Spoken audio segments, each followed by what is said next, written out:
Vamos lá, então. A expectativa do julgamento no TSE, no Tribunal Superior Eleitoral, é muito forte. Essa tem a condição, esse julgamento, essa ação, ela pode tornar o ex-presidente Jair Bolsonaro inelegível. Vocês sabem que tudo que pode também não pode, mas nesse caso o uso do verbo me parece correto. É grande a possibilidade de que ele se torne inelegível. A maioria dos eleitores que votaram nele nas últimas eleições se diz aberta, porém, isso é um resultado importante para os dois lados. Aberta a novas lideranças nesse campo da direita. Confira a reportagem de Tainá Farfan. Levantamento feito pelo Instituto Locomotiva e pelo IDEA, Instituto de Pesquisa, mostra que para 54% dos eleitores que votaram em Bolsonaro em 2022, a direita pode ser representada por outras lideranças, mesmo que essas não estejam alinhadas ao ex-presidente. 28% admitiriam votar em outro candidato de direita, desde que apoiado pelo ex-presidente, enquanto 18% enxergam em Bolsonaro a única alternativa para liderar esse campo político. A pesquisa teve como base os 58 milhões de eleitores que optaram por Bolsonaro em 2022.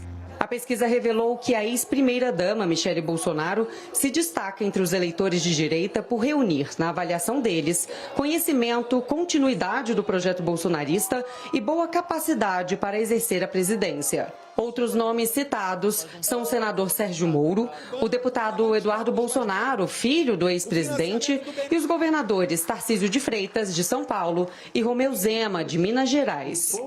Está marcado para o dia 22 de junho, no Tribunal Superior Eleitoral, o julgamento da ação que pode deixar Bolsonaro inelegível por até 8 anos. A expectativa é que o caso seja concluído até o fim do mês.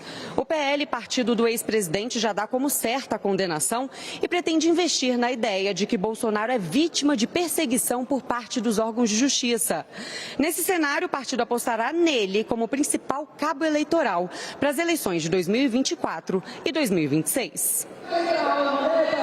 A decisão de manter a animosidade e desconfiança em relação às cortes superiores vai ao encontro de outro dado a respeito dos eleitores bolsonaristas. 61% do grupo concorda com a afirmação de que o Supremo Tribunal Federal prejudica a democracia. Além disso, 63% dos apoiadores de Bolsonaro se dizem favoráveis à interferência de militares na política, caso parlamentares e juízes não estejam fazendo um bom trabalho.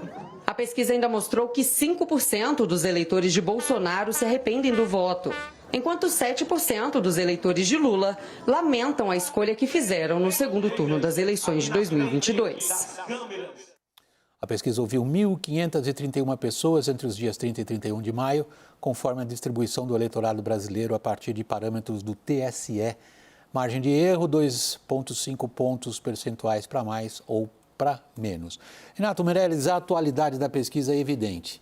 Existe a possibilidade, é mais do que uma mera possibilidade, é uma grande probabilidade que o ex-presidente Jair Bolsonaro seja declarado inelegível pelo TSE. Aí para onde vai a direita? Pela sua pesquisa, não vai com Bolsonaro.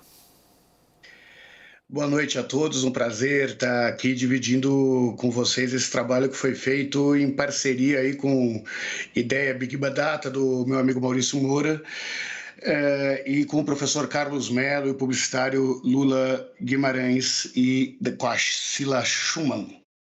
Dados créditos, William, vamos lá. O que a gente vê é que a direita no Brasil não vai necessariamente com Bolsonaro, assim como a direita do Brasil está longe de ser uma direita liberal. A pesquisa deixa clara que o núcleo bolsonarista, aquele bolsonarista raiz, passa longe das ideias de um Estado enxuto ou da não intervenção do governo na economia. Os números são bastante abundantes. Quando a gente pega o total da direita brasileira, a maioria absoluta, 54%, dizem que seria melhor aí para o país, que acreditam que é possível ter uma direita que não tenha nem o Bolsonaro, nem mesmo o apoio do bolsonarista. E é exatamente essa parcela do eleitor que tem ideais tidos como ideais mais liberais. Óbvio, William e todos que nos acompanham na CNN, isso está longe de representar que o Bolsonaro ou o bolsonarismo é uma carta fora do baralho, mas diz claramente para todos aqueles que querem construir um pensamento econômico liberal no país que esse pensamento não se dará pelo bolsonarismo. Daniel Rittner, tem dois aspectos aí que o Renato acabou de nos trazer. Um, ele é personal, né? Personalíssimo. Que figura representa o quê? O outro aspecto que ele está levantando é mais abrangente, a questão ideológica. Como que é possível caracterizar o ideário ideológico de uma direita, como que a gente queira colocar, é uma outra questão. Eu queria ir pela primeira hipótese. A pesquisa do Renato, e todos os créditos, muito obrigado, Renato. Ninguém faz essas coisas sozinho, bom você ter lembrado o nome de todos os participantes. Abre um campo muito amplo, ou não? Bastante amplo, William, mas eu fico com uma dúvida genuína aqui para colocar na nossa mesa. Para mim, o grande feito de Jair Bolsonaro, depois de 4 derrotas consecutivas do antipetismo nas eleições presidenciais, desde 2002 até 2014, o grande feito de Jair Bolsonaro foi ter conseguido catalisar melhor esse sentimento entre os seus eleitores. Para isso, ele importou, e o seu grupo político, com muito sucesso, uma cartilha da ultradireita que já é bem conhecida. Atiçar constantemente o ressentimento, transformar em episódios praticamente diários a gafe, o escândalo, a insatisfação e canalizar tudo isso para voto, não para insatisfações meramente individuais. É o que os engenheiros do caos, para usar a expressão do Juliano da Empoli, conseguiram fazer com esses bancos de cólera da sociedade. Os outros candidatos que se colocam, e aí a minha dúvida, afora Jair Bolsonaro no campo da direita, não se notabilizaram até agora por explorar esses canais do ressentimento, da divisão, até do ódio, se a gente quiser. Então, será que quando a gente fala de Tarcísio de Freitas, de Romeu Zema, de Michele Bolsonaro, a gente está falando no mesmo animal político que o bolsonarismo? Porque isso tem a ver com a viabilidade eleitoral dessas figuras. O que as pessoas mais próximas de Jair Bolsonaro dizem por aqui em Brasília, isso só como uma informação adicional, é que mesmo se vencido esse duelo no TSE sobre a inelegibilidade dele, talvez com um recurso posteriormente, que ele não está interessado numa volta à presidência, que a única coisa que faz parte do imaginário dele agora é uma candidatura ao Senado. E o Valdemar Costa Neto, presidente do PL, diz para quem quer ouvir aqui que Michele Bolsonaro não tem interesse na presidência. Tudo isso, então, remete para Tarcísio de Freitas, Romeu Zema. Agora, eles reúnem essas características que foram as únicas características bem-sucedidas do ponto de vista eleitoral para conduzir Jair Bolsonaro ao poder?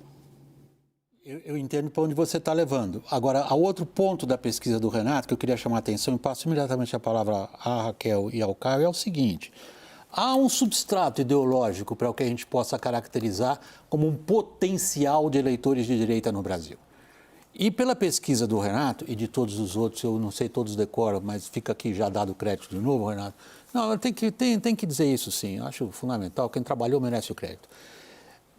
Na pesquisa desse grupo, o que transparece é o seguinte: há uma proximidade extraordinária, eu diria, dado o grau de polarização do país, entre o que é a disposição do eleitorado brasileiro de aceitar a intervenção estatal. É onde menor se dá a diferença entre eleitores de Bolsonaro e de Lula quando se fala de juros, por exemplo. Raquel? Mas em que sentido? No sentido de que somos um país estatista, um país que se pretende fazer liberal, não se faz liberal com esse tipo de defesa da direita de plataformas intervencionistas. É um clássico de ciência política isso daí. A direita brasileira não cabe no espectro tradicional da ciência política, porque ela é tão intervencionista quanto os social-democratas lights na Europa, por exemplo.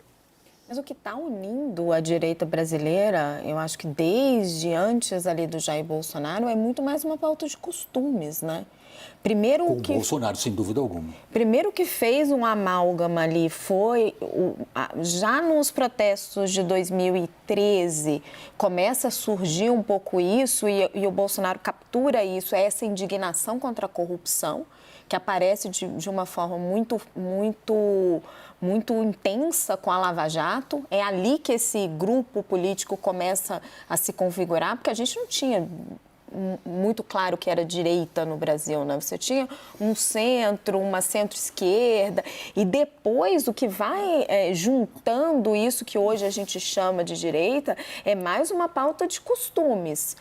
A questão do aborto, que a esquerda também é contra, isso é uma pauta quase que interditada no Brasil, a questão da religiosidade, você vai vendo a direita se juntando em torno desses temas. Agora, quando você parte para os temas econômicos, a sociedade brasileira não é tão dividida assim. Aliás, William, a gente fica nessa polarização muito grande entre Lula e Bolsonaro, mas se você olhar bem para a pesquisa que eles fizeram, ela é muito interessante porque ela mostra muito isso. Assim, são diferenças de líderes, mas não tem tanta diferenças assim nos extremos. Aborto, a sociedade brasileira é contra, não importa se é direita ou esquerda. Intervenção do Estado na economia, a sociedade brasileira pede, não importa se é direita ou esquerda. Mas aí vamos ser justos com o Renato, antes que ele nos corrija. Nós estamos falando de relativamente.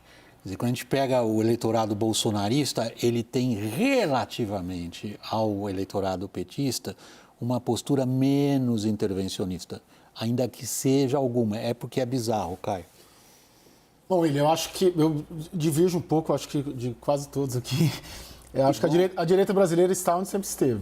Né? Se a gente pegar na linha do tempo, a direita brasileira e formos voltando, a gente vai cair lá, talvez no José Sarney, talvez no PFL, talvez no Marco Maciel. A data de corte, a data de corte é a redemocratização. E o ponto fora da curva é o Jair Bolsonaro, né? Que é o ponto fora da curva em razão de um momento histórico, de Lava Jato, de cansaço, dos avanços ali desse pacote de 16 anos, Fernando Henrique e Lula já não conseguir dar mais conta, do surgimento da classe C, de responder e por aí vai. Então, o ponto fora da curva na direita brasileira se chama Jair Bolsonaro, não todo o resto.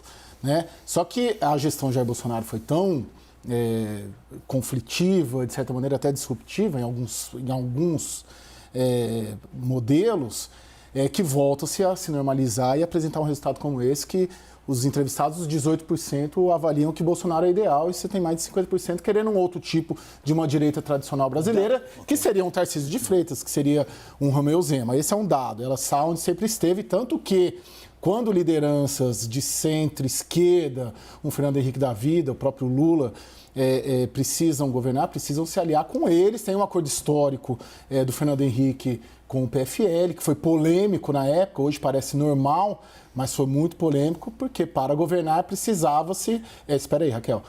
Precisava dessa aliança com o PFL. Tanto que o Lula, para ganhar a eleição, precisa, em 2002... ter um empresário de direita como vice. Tanto que o Lula, para conseguir sobreviver ao mensalão, precisa se aliar ao PMDB da Câmara com Michel Temer.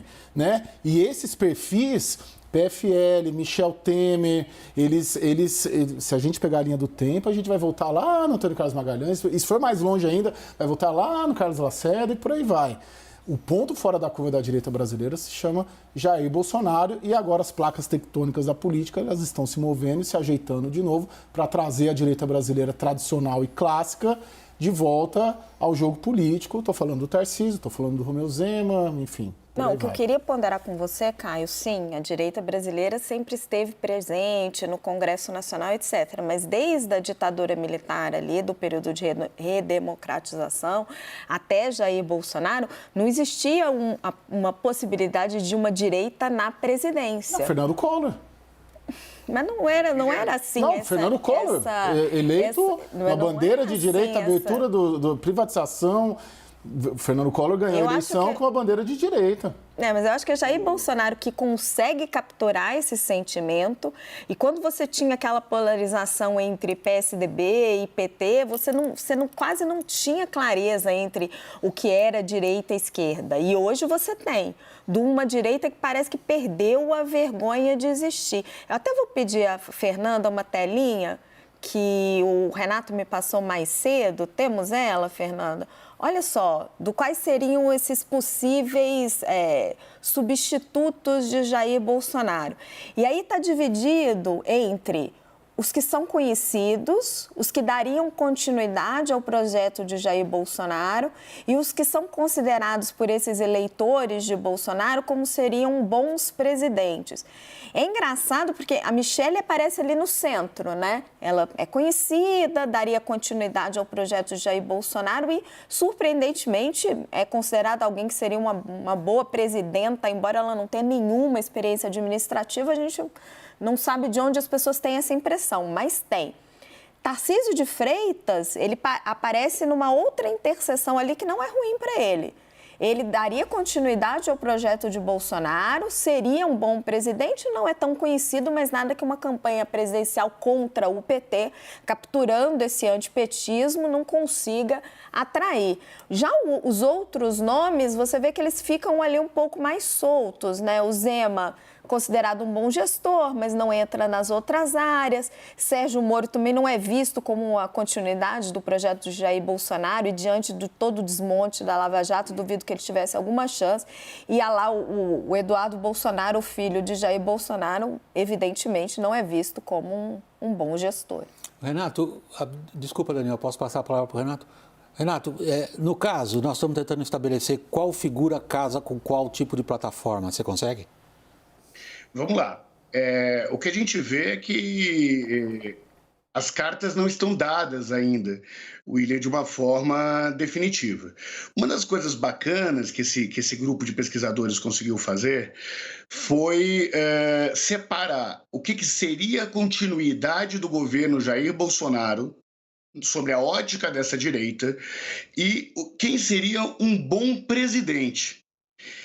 Quando você coloca a figura de continuidade de Jair Bolsonaro, o núcleo familiar, basicamente, a Michelle e o Eduardo Bolsonaro, eles aparecem aí com uma força maior. Quando você substitui essa pergunta por seria um bom presidente, os governadores ganham relevância. Então, o Zema cresce, o Ratinho Júnior cresce, o Tarcísio ganha relevância. Quais são os dois aspectos, e essa é a vantagem aí de ter uma visão que vá além da pesquisa, né? Ter várias pessoas com visões diferentes olhando para os números e para esse retrato do Brasil de hoje. Que quem tem mandato tem mais chance de permanecer na mídia e aumentar o seu conhecimento e de construir uma narrativa capaz de mostrar que pode ser um bom ocupante do Executivo Federal. Agora, a gente está com muito foco nos 54% que querem alguém diferente do Bolsonaro. Agora, o que a pesquisa aponta também são dois outros aspectos que eu acho que vale a pena ser colocado aqui para o debate. O primeiro aspecto dentro do núcleo familiar, eles vão deixar a Michelle Bolsonaro assumir esse protagonista? O núcleo familiar bolsonarista confia na Michelle como Valdemar da Costa Neto confia? O segundo ponto relacionado a Tarcísio. Se é verdade que 54% queriam uma figura diferente de Bolsonaro, o Tarcísio é essa figura caso não tenha o apoio do Bolsonaro? São as perguntas aí para deixar na roda, que com certeza tem mais experiência na análise política do que eu. Não, são grandes interrogações. Eu duvido que a gente tenha uma resposta, né, Daniel? Não, olha, a resposta de dois ex-ministros de Bolsonaro muito próximos, ministros do Palácio do Planalto, do Bolsonaro, sempre que se pergunta sobre a possibilidade de se transformar Michelle Bolsonaro na candidata a presidente em 2026, a resposta deles mas você não conhece Jair Bolsonaro, né? Ele jamais apoiaria essa empreitada. Uma dúvida que eu fico, Renato, eu não sei se eu estou lendo a pesquisa corretamente, mas eu vi entrevistas de vocês, dos coautores dessa pesquisa ao longo do dia, mostrando a necessidade de que qualquer que seja o candidato da direita, que ele acene também para o centro em 2026, na tentativa de ampliar suas chances. Meu grande questionamento é se esse eventual candidato consegue, antes de acenar ao centro, se ele não precisa necessariamente conquistar a direita mais dura. Porque a direita mais dura, por menor que seja, e aí não sei se a gente está falando de 10%, de 15%, de 20%, é ela que impede a construção, talvez, de uma candidatura que consiga depois, sim, falar com o eleitor mais de centro. E um outro aspecto, só para comentar aqui da pesquisa, achei impressionante, Renato, como a gente pega aqui assuntos tão diversos quanto STF, urnas eletrônicas, armas, mulheres trans, vacinação, interferência militar, e a gente percebe dois universos estanques, o que, para mim, cristaliza um cenário de que as pessoas passaram a raciocinar por combos. Elas não podem ir mais à lanchonete e pedir batata pequena, sanduíche, olha, sundae não, muito obrigado. Se você quer comprar o pacote, tem que ser inteiro. E eu não sei o que as pessoas hoje não conseguem mais se desvencilhar desses combos. Daniel, vou passar a palavra para a Raquel, eu estou apertadíssimo por causa do tempo. Nós temos que ir para o break. Raquel, você fala. Eu queria fazer uma ponderação sobre o que o Daniel falou. A gente está olhando para esse eleitorado de Jair Bolsonaro e não dá para esquecer que eles são 49% da população brasileira. Ou seja, quem quer que seja o candidato, ele não vai poder abrir mão de nenhuma dessas pessoas. Ele precisa conquistar mais para vencer a eleição. Então, ele não pode abrir mão dos bolsonaristas radicais, não pode abrir mão de conversar um pouco com o centro. Então, ele vai precisar do apoio de Jair Bolsonaro, sim. Renato Meirelles, desculpe, Renato, eu vi que você estava pronto para começar a falar, muito rápido, porque eu tenho que ir para o break. Não, rapidamente, queria agradecer o espaço, mas dizer o seguinte, se os liberais do Brasil quiserem construir uma economia liberal no país, a pesquisa deixa clara que será muito mais difícil via o bolsonarismo, porque na medida em que essa visão econômica liberal cresce, isso afasta o eleitorado raiz do bolsonarismo. Então, modelos como a apropriação oportunista que o Paulo Guedes fez da direita bolsonarista dificilmente conseguirá se repetir numa próxima eleição. Eu só acho que a gente está olhando muito do ponto de vista do Poder Executivo, mas a gente tem que olhar a eleição proporcional, porque ela que representa o pensamento médio do brasileiro. Quando você fala que 49% são do Bolsonaro, muito provavelmente metade disso é Bolsonaro, a outra metade é anti-Lula e anti-PT. Então a gente tem que olhar o pensamento do Congresso. E o Congresso, sim, é muito mais liberal, por exemplo, e está dando mostras dia após dia disso, do que quem venceu a eleição majoritária para o Palácio do Planalto. O Congresso é realpolitik, Caio. Eu aprendi com você isso no Arena. Tá bom. O Congresso é realpolitik. Eu fico